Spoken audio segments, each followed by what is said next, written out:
Rasululloh sallallohu alayhi vasallam bolalarning tarbiyasini haqida aytadilar. Addibu avladakum fa ahsinu adabahum. Bolalaringizga odob beringlar va ularni odobini chiroyli qilinglar. Tarbiya qilingan bola jinoyatchi va buzuq bola bo'lmaydi jamiyaga. Tarbiya qilinmagan bola jinoyatchi bo'ladi. Masalan, Imom Buxoriy rahmatullohi alayhi desa, muhaddis deb tushunamiz bu kishini. Haqiqatan ham muhaddis bo'lganlar. Imom Buxoriy onadan muhaddis bo'lib tug'ilmagan. Yo Imom Abu Hanifa rahmatullohi alayhi, yo Imom Malik rahmatullohi alayhi va boshqa buyuk olimlarimiz bular olim va faqih bo'lib onadan tug'ilmagan. Ona avliyo tug'maydi, ona bola tug'adi, tamom. Ana endi bu bola jinoyat qilishni ham bilmaydi va yomon ishni ham bilmaydi. Bu bolani jinoyatchi qilayotgan ham ota-onasi va yaxshi bola tarbiya qilayotgan ham ota-onasi.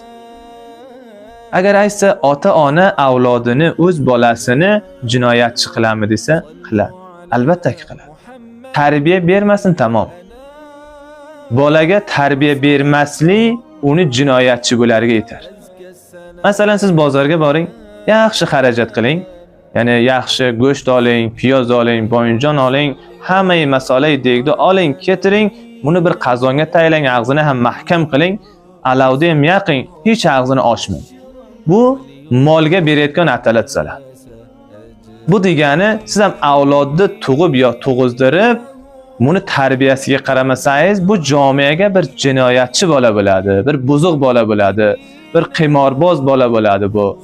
O'g'ri bola bo'ladi. Tarbiya deganda bizlar bir tahorat qilishni tushunmayligingizlar. Bu hayotga nimani keragi bor, bolaga o'rgatiladi. Choy qo'yish o'rgatiladi, non sindirish o'rgatiladi, cho'milish o'rgatiladi, hojatxonaga borish o'rgatiladi, tirnoq olish, non yeyish, non chaynash o'rgatiladi. Bolam ikkov tarafim ham non yema, qo'yga o'xshab. Sen odamsan, katta non tiqma og'zingga, to'kib yema, sochib yema. Bular hammasi o'rgatiladi bolaga.